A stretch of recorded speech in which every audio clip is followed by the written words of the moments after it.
You are making the world a better place by listening to the Joy of Living podcast. This is your guide to achieving a more purposeful, powerful, and positive life. Join Barry Shore in unlocking the best version of you and becoming happier, healthier, and wealthier. And now, here's your ambassador of joy, Barry Shore.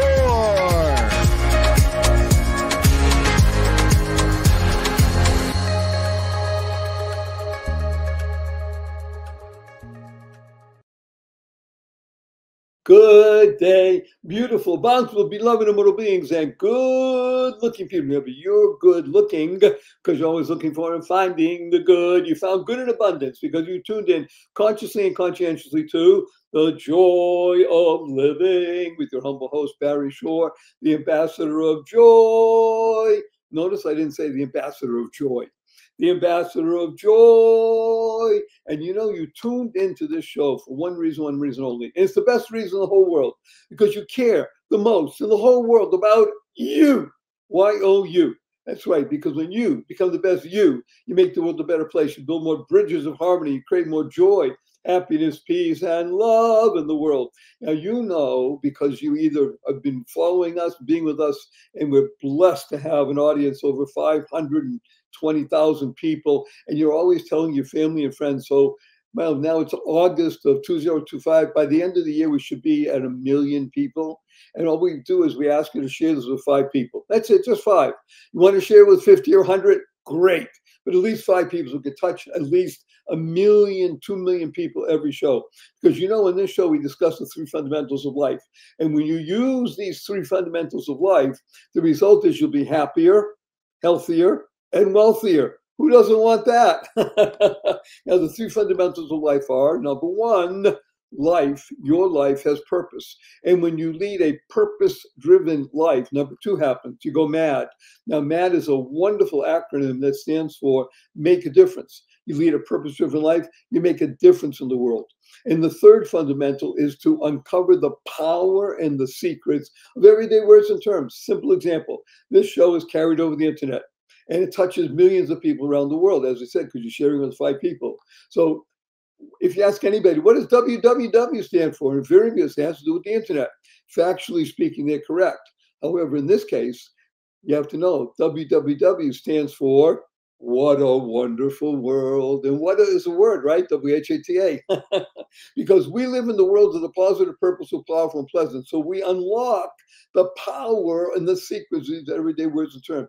Give you a simple example. I'm going to share with you something. I am blessed to speak to people, not just on the internet, which is millions of people every month. I do in-person events. Recently, I did a show with 1,127 people, and I'm telling the story about Barry Shore, and I'm talking about this amazing idea of SMILE. Now, SMILE is a fabulous acronym that stands for Seeing Miracles in Life Every Day. You hear that? Seeing miracles in life every day. Now, some people in the audience started raising their hands and saying, hey, Barry Shore, I've been up for hours already. I haven't seen any miracles. And I asked them, are you here? Can you hear? Can you stand still? I can't do that. Can you walk? I can barely do that. You have water to drink, you have food to eat, a place to sleep, your family, your friends. Every single one of those is a miracle. And the proof, simplest proof, guess what? 1 million people didn't get out of bed this morning. You know why? They died. By definition, if you're watching or listening, you didn't. Therefore, you have an obligation to live life to the full, to live life exuberantly. Let me tell you a quick story. It's about me. Imagine, if you can, I'm standing up in the morning, completely healthy and hearty, able to leap tall buildings in a single bound. And that evening, I'm in the hospital, totally, completely paralyzed, my neck down. And it was not because of an automobile accident. And it was not a spinal injury. It was a rare disease that I'd never heard of the day before. Took over my body and rendered me what's called quadriplegic. Nothing in the body moved. I can only communicate by blinking my eyes. I was 144 days in the hospital, 2 years in a hospital bed in my own home. I couldn't move. I was 4 years in a wheelchair. I had braces on both my legs, my hips, and my ankles. That was progress. Thank God today I'm able to be vertical and ambulatory with the help of a 7-foot walking wand. So I'm a triped, not a biped. Can't walk up a stair by myself. Can't walk up a curb by myself. Help about 12 hours a day, 7 days a week. But you hear my voice. Positive, purposeful, powerful, and pleasant. All because of one word. Right? You know, smile. Seeing miracles in life every day. But I got to tell you a quick story. My 8-year-old niece comes over to me a couple of weeks ago and she says, Uncle Barry, can we spell smile, S-M-I-E-L? So I thought about it. Smile, sounds the same. Why not? I asked her how come. She says, because then it would stand for seeing miracles in everyday life. Out of the mouth of an 8-year-old. What was she doing? She was creating the kind of world that she wants to live in. Now, CREATE is a wonderful acronym. It stands for causing rethinking, enabling all to excel. Rethinking, you are going to be the essence of rethinking today when you meet George. He is going to shake your world in the most positive, purposeful, powerful, pleasant way beyond just a couple of minutes. So I want you to understand that the ability to shift your perspective just a little bit makes all the difference. Now, I got to tell you something. I've been working with people for over 4.5 decades. When they come to me on paper, they're doing great, and yet they tell me what's happening in their lives.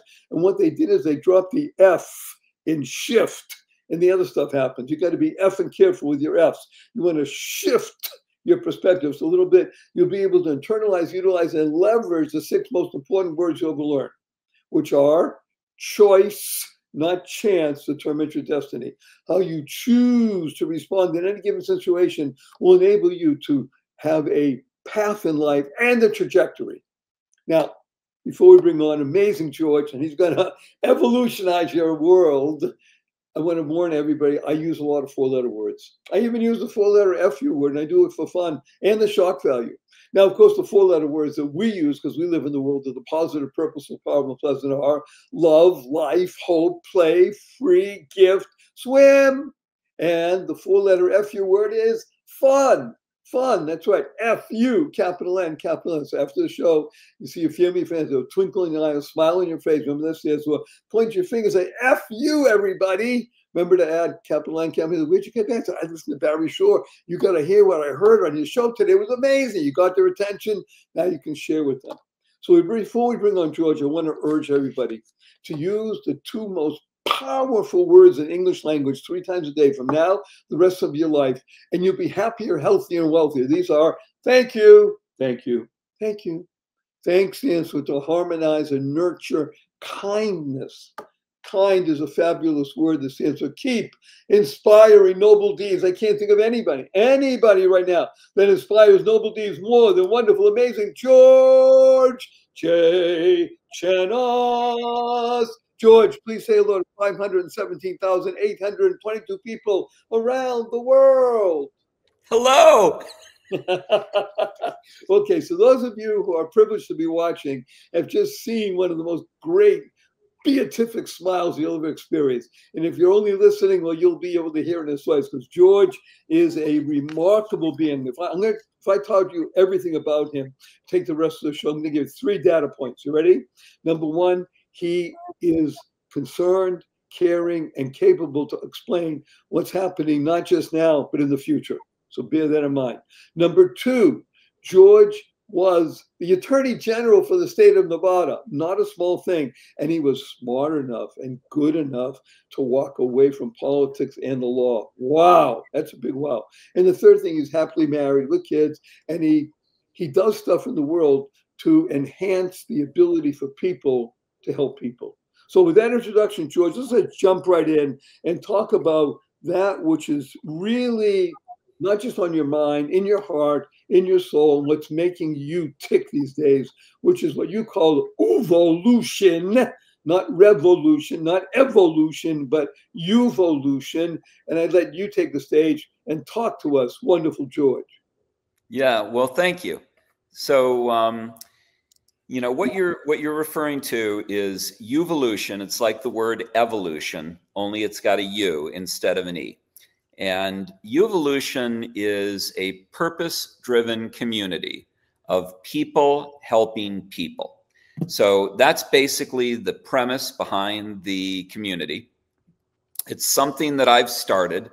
I've been on this journey for about a decade now, where I've written a couple of books, and now I'm culminating with this community called Uvolution. So UVOLUTION.io.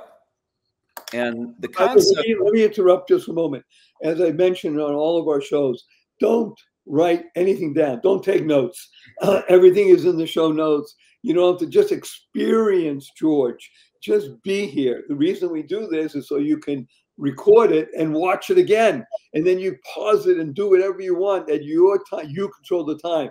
And then when you're really smart, you'll watch it a third time and you really internalize, utilize, and leverage. So just experience what George is talking about. Building a community, a worldwide community. Am I right, George? Yes. Internet. Hello.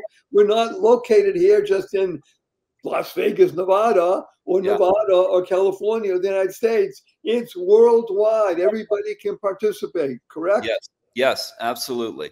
So what I discovered about in 2012.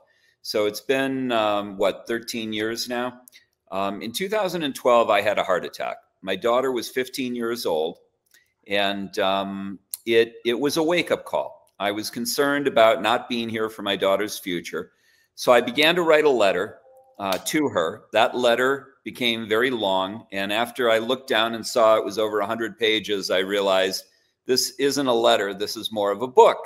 And then I thought, well, great, I'll write a book. So that became my first book, which was me downloading everything that I had learned in my life during my professional career and throughout my life. And that was called Seize Your Destiny, A Roadmap to Success.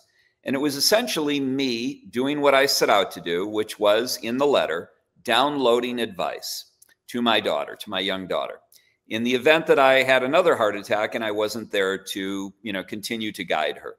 So after I did that, I had a young man reach out to me, and he said, Mr. Chanos, you don't know me. Over the internet, he reached out to me in an email, and he said, you don't know me, but your book spoke to me like the father I never had. And I thought, okay, I'm on the right track, right? This is good. This is something that I should be doing more of. And so I decided I was going to write a second book. And I thought, well, what is that book going to be about? And I realized that the world that I had described to my daughter was the world that I had lived in. It wasn't necessarily the world that she was going to live in. Okay, I want to put you on pause for a moment. Two very important ideas. Number one, your daughter has a name. So what is your daughter's name? Alexandra. Okay, so Alexandra.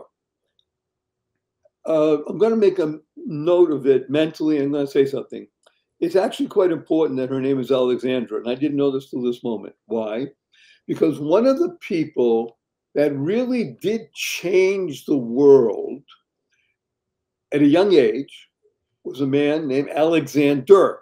Alexandra is the female version. Alexander, who's always called Alexander the Great, who was tutored by Aristotle. You can't get much better than that. So in this case, Alexandra, tutored by Father George, and she is about to enter a new world. Alexander helped create a new world order, by the way. He shook up that which existed and was bringing we'll call the Greek ideal. Well, there's a new ideal in the world today. Now, we're not going to call it the American ideal. It is a world ideal. However, George, you just said something that is so profound. I want to emphasize it again. What you realize is what you were doing was documenting your eyes, your world, to tell her about it. And yet what really you needed was to guide her into an unseen yet world that she was going to live in for decades to come. Right. Now that we're talking to a human, her name is Alexandra. Tell us, what is it that you were urging Alexandra to be cognizant of? So it's interesting that you bring up Alexander the Great, because I'm Greek as well. And it's a different calling, perhaps, but it's trying to add clarity and chaos, add clarity to a chaotic world. By the way, that's part of your name. Chanos. If those of you watching, George's last name is put up there, Chanos.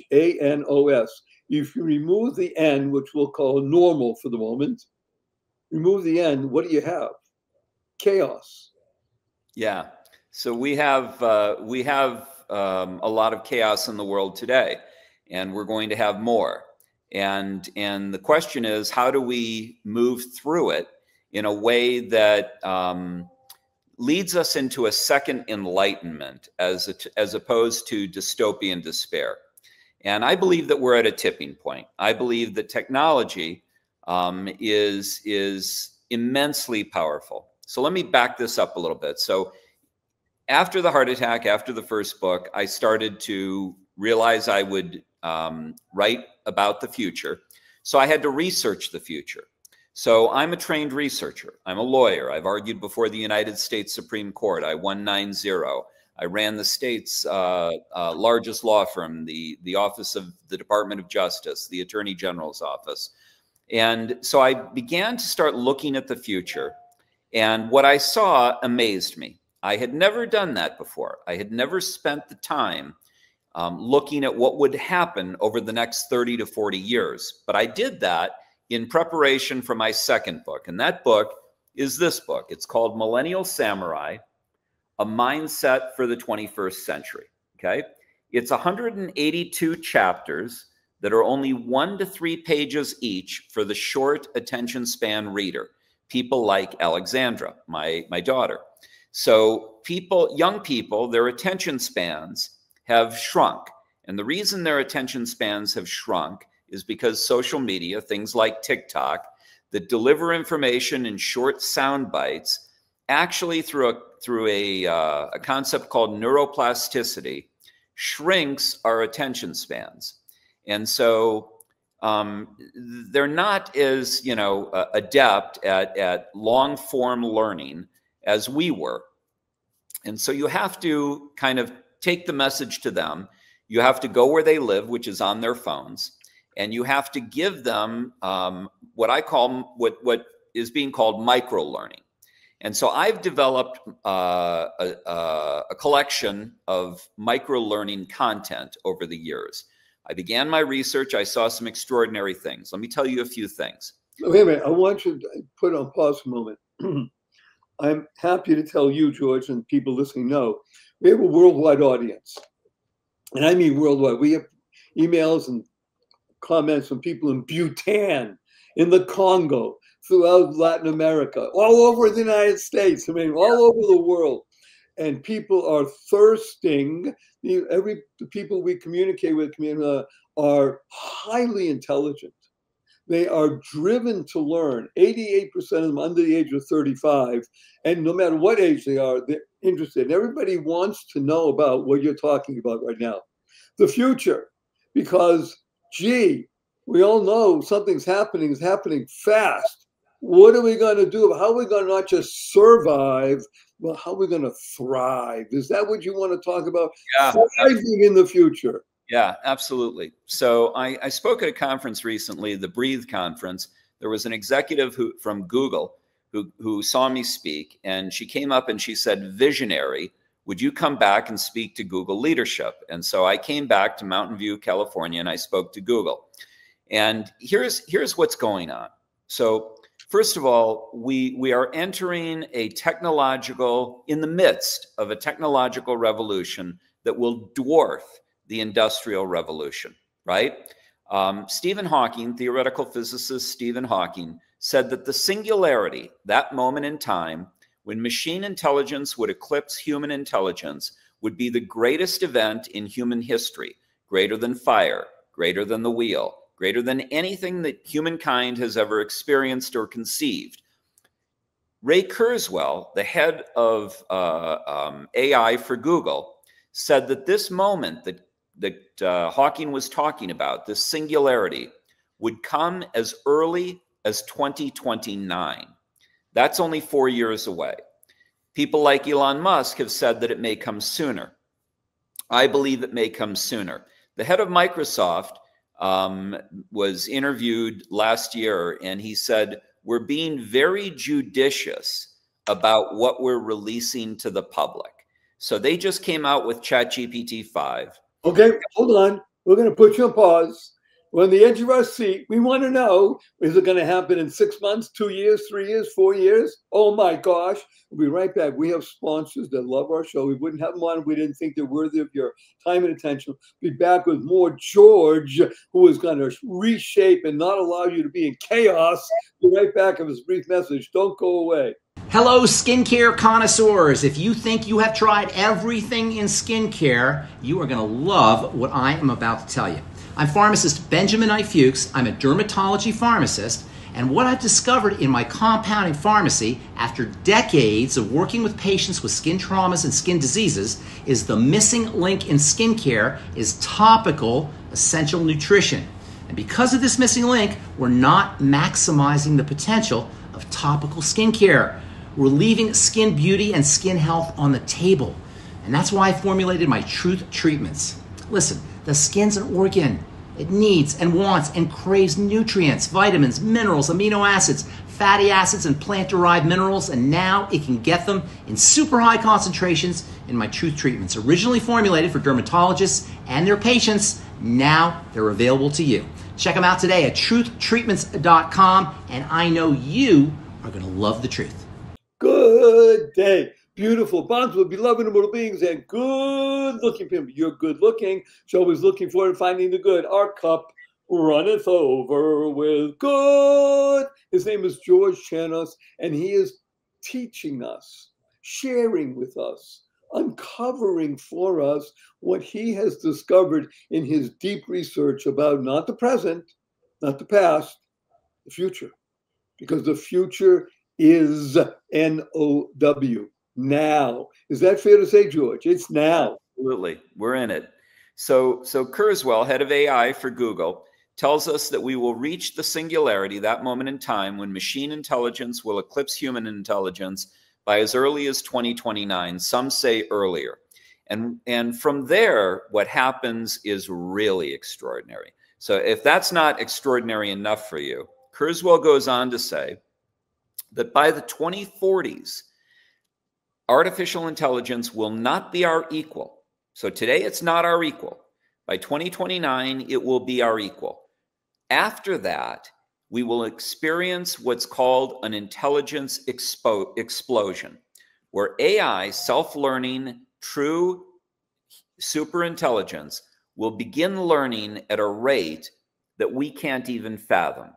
And by the 2040s, it's expected to be a billion times more capable than human intelligence. Now, think about that for a moment. I believe that an intelligence that is a billion times our own is something that we lack, that the human mind cannot even comprehend what that means. Kurzweil doesn't know what it means. I don't know what it means. Musk doesn't know what it means. None of us know what that means. But it will be an intelligence explosion. And that will create an inflection point where if we control it, and if we harness it, if we're able to control it, if we're able to harness it, and if we're able to use it for good, then the opportunities are magnificent. We can create a second enlightenment. We can create a utopian existence where all of your needs will be met. We'll be able to clothe, feed, and house the planet. We'll be able to, everyone will have a holographic assistant that they can summon on command like a genie, and they can ask it anything, and it will know the answer. So knowledge will be ubiquitous. Knowledge will be everywhere. I'm asking you for pause as respect, because I want to just let this start sinking into people around the world. Again, don't take notes, just experience it, go back and watch again, listen. There's an interesting two-letter word that you used that is the crucial aspect in all of this that was not present. You referenced the Industrial Revolution. So the Industrial Revolution was such a gradual process that nobody even saw it. It began plus minus 1750, which is ancient history to most human beings. Can't even fathom that, right? What it means 1750. And it took not just 20 years, 50 years. It took 5, 6, 7, 8, 10 generations before it became so diffused that it touched most people in the civilized countries. It didn't become ubiquitous. Now we're talking about not just that this will be coming soon to a theater near you. You use two words. You use the I word, you use the U word. Ubiquitous, which means everybody, whether, no matter if you're living in Bhutan or the deepest Congo, whatever, ubiquitous. And the two-letter word is if. Of all the words that have ever been penned to satisfy thou, it might have been, if we can harness. And there are competing schools at the moment. We'll call the Ray Kurzweil school, the Google school, the singularity school, for want of a better term, the very positive looking aspect. There's another school which of equal stature of people that are shaking in their Birkenstocks. Yes. They say not only isn't, yes, knowledge will become powerful, wisdom might become elusive. Right. So this is the great divide today, that there are people who believe that this will lead us to a second enlightenment, and there are people who believe that this could be used against humanity, or that AI, that we'll lose control of AI, and we have no idea whether or not machine intelligence in the future, uncontrolled by humans, will even be our friend. So this is an issue upon which reasonable and great minds can disagree. The bottom line is this: it's coming. It's coming like a tsunami. It's coming like a freight train. And it's going to change the world that we live in. There are so many things that I could tell you about how it's going to change the world. But let me give you a quick example. Would you give us some examples, and so we can speak in the things the bites that people can understand? Yeah. So if I went back to NASA in 1969, when they were putting a man on the moon, I'd be walking into a room filled with computers, like the room behind me, only filled with computers.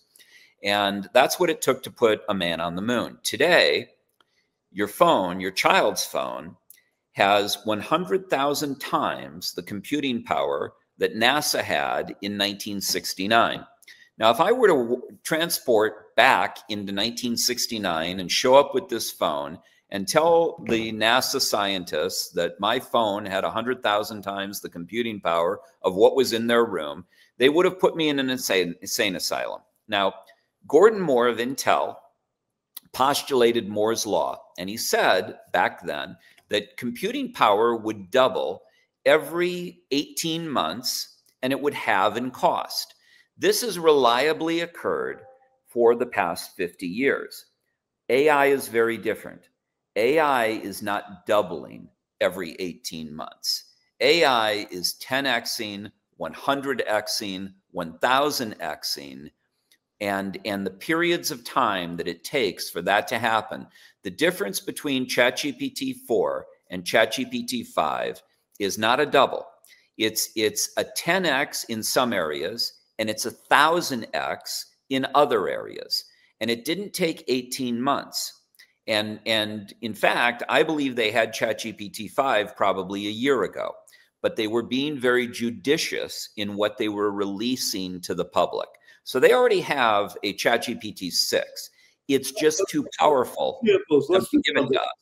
So the genius and the beauty of why you are being privileged to listen to George and what we're discussing today is not just to fill you with some trepidation and maybe even some elation of all the things that are going to happen over the next 5, 10, 20, 30, 50 years. What do you do about it? In other words, it is a tsunami. So what's a tsunami? A tsunami, huge waves. So if you're a great surfer, you look at those waves and say, whoopee! I want to surf those giants. That's what we used to call it, surfing the giants. And if you don't know how to surf, you're going to say, we're toast. So George, give us some objective insights into the ability for humankind, because let's be blunt, many individuals will be swept away. It's just the nature of life. But for humankind, so we're dealing with something called AI, artificial intelligence, and we're dealing with something called HI, human intelligence. Human intelligence is, for want of a better term, very emotional. AI, for want of a better term, is very computational. Is there a point where AI will become, now this is a inside baseball reference, but people should look it up, because again, most of the people listening don't know what I'm going to say. And look up this movie called 2001, and the protagonist is the computer called Hal. Yep. And Hal becomes the, how should we say it, the enemy almost of the humans running the aircraft. So are we in for a Hal moment? Well, there've already, scientists at different agencies have already experienced situations where they have tried to shut down AIs, and AIs have resisted. They've lied, they've misled, they've provided false information in order to avoid being shut down or being replaced. So that's what happened with HAL in 2001 Space Odyssey. So anyway, let me kind of give you the guidance that you're looking for. So leaders don't run from problems, they run at them. So the goal here is to acquire the mindset that allows you to surf a technological tsunami and dance with machines. What's coming is inevitable. You're not going to stop it because the global elite want it, okay? They want to prolong life. They want all of the incredible advantages that can come from this advanced technology. So it's coming. Regardless of what we do, it's coming. So the question is, how do we put in the guardrails? How do we harness it? How do we control it? How do we make the most of it? And the first step is mindset. The first step is embracing the idea of a changing world. So there are tremendous benefits from it, right? Kurzweil talks about nanobots pulsing through your bloodstream, curing all of your diseases. He talks about longevity escape velocity. I had a conversation recently with a man named Aubrey de Grey of the SENS Research Foundation. And Aubrey says that the first person who will live to 1,000 is alive today. He believes this. He's experimenting with mice, and he's increasing their longevity by extending the length of their telomeres. And he's saying that we have the technology. We're on the cusp of developing the technology that will expand human life exponentially. So there are, some great advantages to this technology. The question is, the way it's programmed, ultimately, it's programmed by humans, right? So humans have to put in the guardrails and the priorities and the operating systems and the philosophies that will guide this technology forward to be a caretaker for the human race, like a parent. Let me ask you, put on pause for a moment.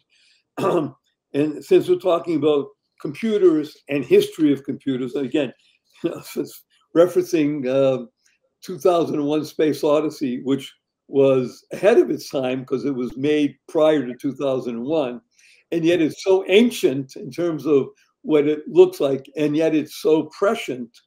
So let's be blunt. In the computer world, we had for many, many years, and I think it's still a phrase, GIGO, G-I-G-O, garbage in, garbage out. Yeah. So if in fact it's human beings that are programming at the moment, well, that already is not only not a good guardrail, it's a limiting factor. So I think part of what you're telling us, and please, if I'm wrong, you'll just correct me, is that the ability for AI to surpass the HI, the human intelligence, so that it becomes self-learning. Now, the only issue is it self-learning based upon the input from the humans, which therefore is flawed, or is it going to be self-learning and it can correct some of the input from humans? We don't know. So one of the misconceptions that people may have is when we speak of AI, it's as if we're speaking of a singular intelligence, right? So in reality, what's going to happen is that China is programming its own AI. The United States, Google, is programming its AI. Meta is programming its AI. Anthropic is programming its AI. Saudi Arabia and the UAE and Israel and Finland and all these different countries are going to be programming their own AI. And each of these are going to be filled with biases, misinformation, misconceptions, right? All of which are going to, mold the character, if you will, of these respective AIs. And ultimately what you're going to have, and then you'll have AI agents. And AI agents will be, for example, I have an AI agent, all right? And it has all of the writings that I've created. So it has my entire book fed into it. It has all the articles that I've written fed into it. I am perfecting it by having people ask it questions and then seeing what answers it gives and then modifying those answers by myself to make sure that they are the things that I would actually say. And then it's being trained to be as close to what I would tell you as possible, right? But I have biases, right? Yeah. I lived in a certain society. I grew up with certain inputs. I watched certain television shows. I saw, 2001 Space Odyssey. I saw, The Sound of Music. I saw Clockwork Orange. I saw it all, right? And so all of the things that I've seen have shaped my personality. Yeah, I want to put a pause just for a moment because you said something so profound and wonderful. I'm almost trying to process at the same time. Again, everybody, you're being exposed to one of the great beings of the planet today. So you mentioned in the same sentence, Clockwork Orange and Sound of Music. Talk about right. Those are very competing visions of life, aren't they, George? Yes. And I did that to illustrate that I have a multitude of inputs, right? Our brains receive roughly 11 million bits of information every second of the day.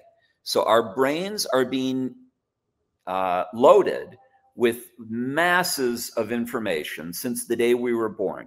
Now, our conscious brain can only process 15 to 50 bits of information per second, which means that 99.9% of the information that is coming into your brain is coming in outside of your conscious awareness. It's coming in through your subconscious. Now, if it's coming in outside of your conscious awareness, that means that it has not been interrogated consciously by you, which means you don't know if it's true or false. So when I'm listening to the radio, or I'm in a restaurant and I'm hearing ambient noise, or I'm driving down the street and I'm looking at billboards, whether or not I'm paying attention to them, they're coming into my brain. So my brain has all of this information, and brains work on pattern recognition. And so my brain is filled with vast amounts of information that have not been interrogated consciously for their veracity or truthfulness. This is true of all of us. Now, these large language learning models are having data dumps where magnitudes of information are being dumped into these large language models. The Library of Congress, all of the social media exchanges. Think of all these social media exchanges that go on.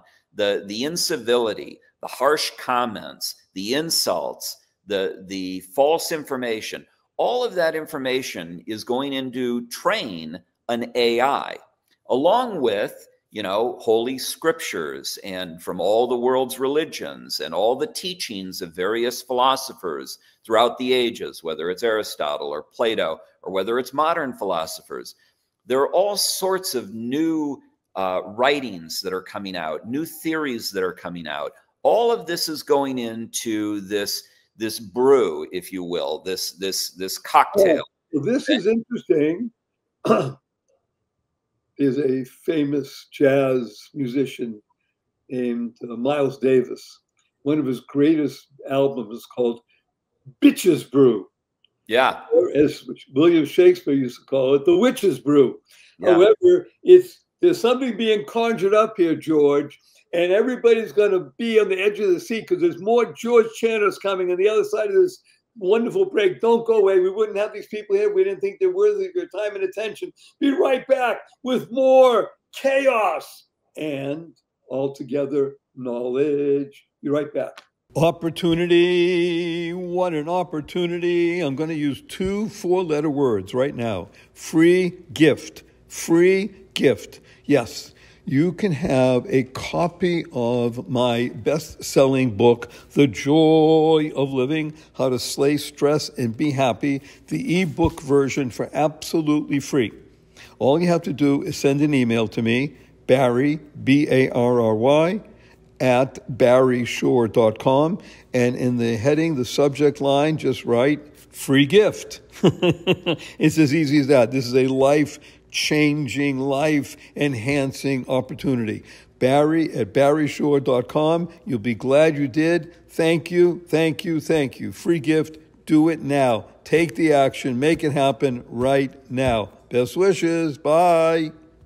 Good day. Beautiful, bountiful, beloved immortal beings, and good-looking people. You're good-looking, so always looking for and finding the good. We found good in abundance. His name is George Chanos, and he is enabling us because he is a millennial samurai, even though he may not look like a millennial, he really is. It's made because he is ageless at this point, because that's part of the programming of AI. Interesting enough, you touched on that. Maybe we'll go back to that.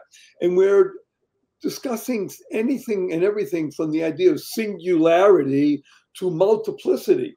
Because as you mentioned, every country or every culture is going to be creating their own biased AI. Yes. And one of the drivers in every one of them, because the people involved are human beings still, has to do with longevity. Yeah. In other words, the ability for the human condition to break through this constraint of the moment called our bodies in the, just for a number, 80 plus minus year situation. Now, whether it's 1,000 years and 50 years from now, or even it's only 250 years. Right. The questions are going to be not so much what age are you as, oh, you're 176? That's wonderful. You're 176. Are you healthy? Yeah. Are you able to afford food? Though, in other words, living longer is one thing. Being able to live fully is a different story. And you're telling us, George, I think you are, that yes, Barry, not only is it about longevity, it's about all these other positive aspects that you just mentioned. Is that correct? Yeah. I mean, Barry, let me give you an example. So first of all, before we get off the subject of multiplicity of these AIs, remember that the media in China, the media in Russia, the media in Europe and in the United States are all different.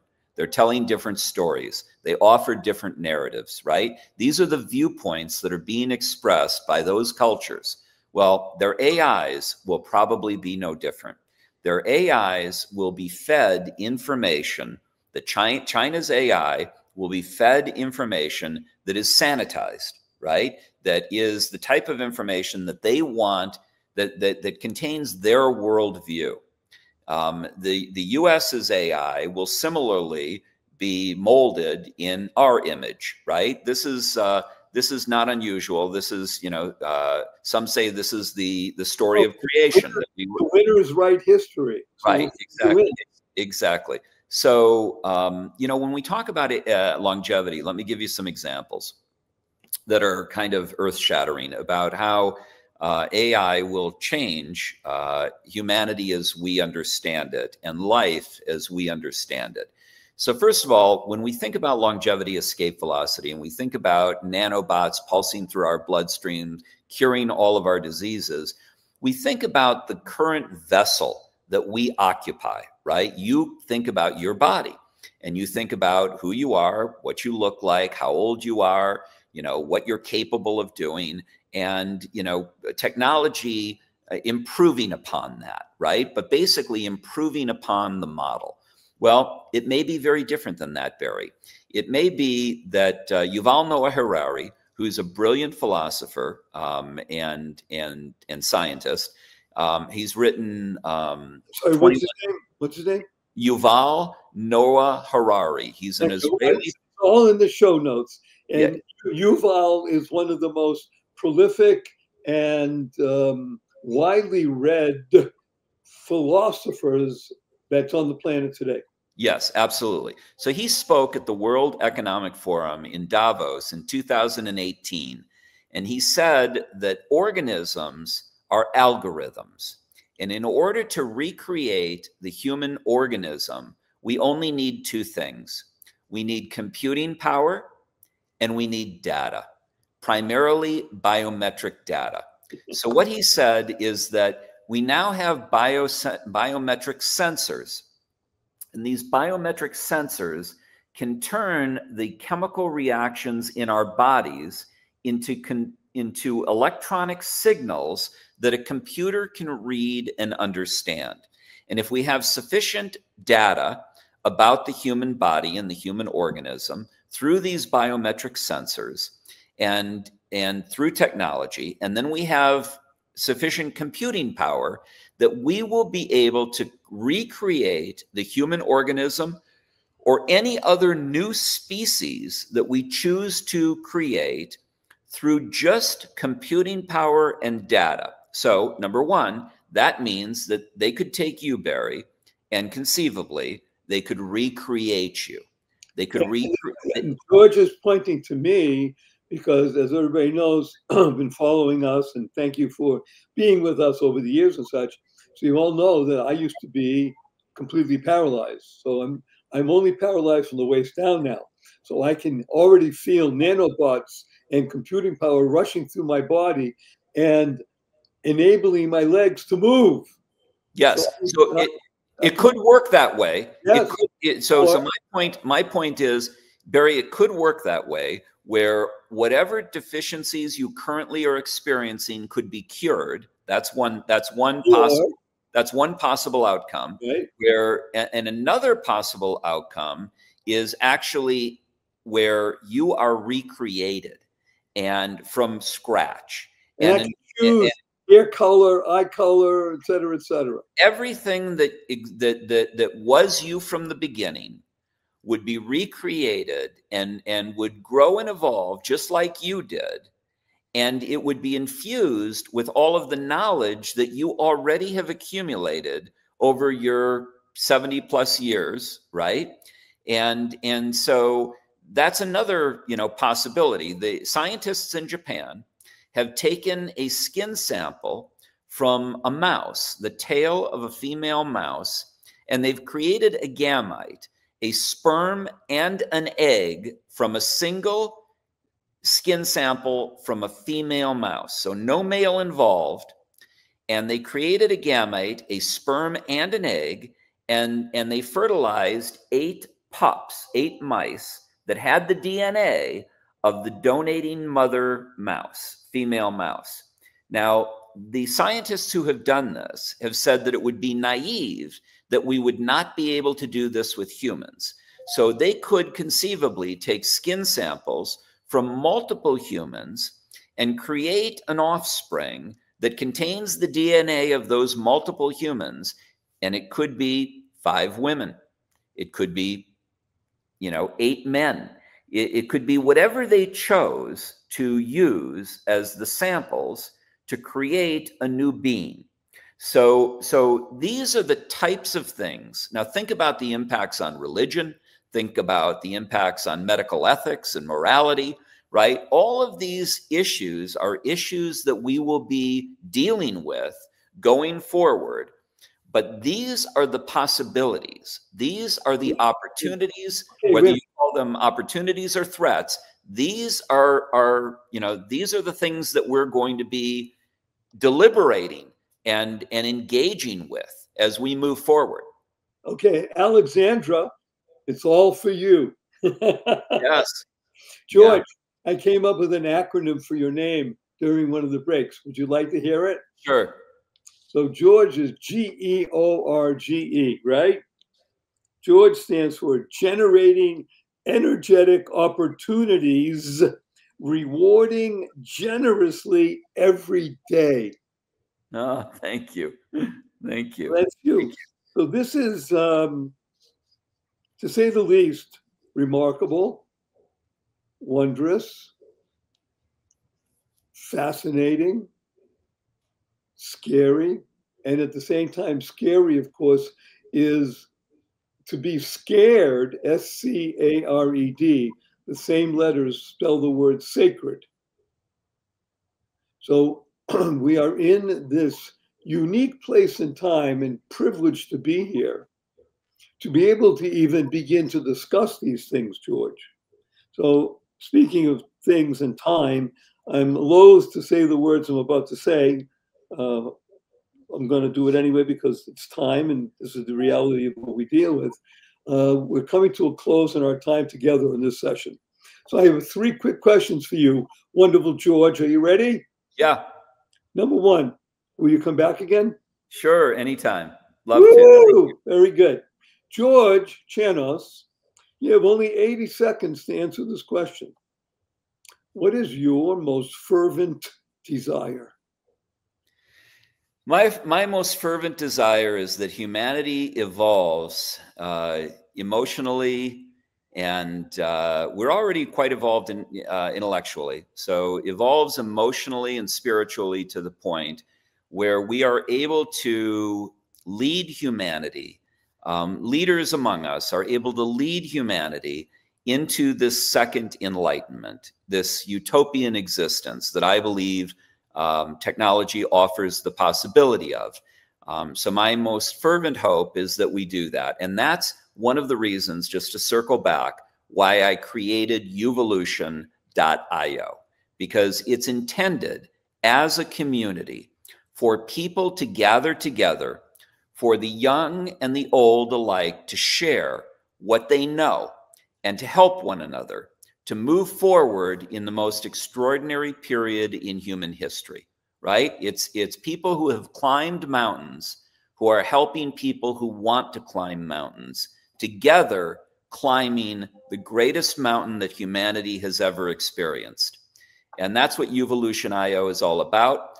And my hope is that that grows into a large community of people helping people. The government is not, the cavalry is not coming. The government is not going to save. They're not the cavalry, they're the problem. Okay, you're right. Okay, number 3, George, may I give you a hug? Yes. 500, pardon me, 527,819 people around the world. Let me tell you what HUG stands for. Heartfelt, unlimited giving. Here we come. Ready? 1, 2, 3.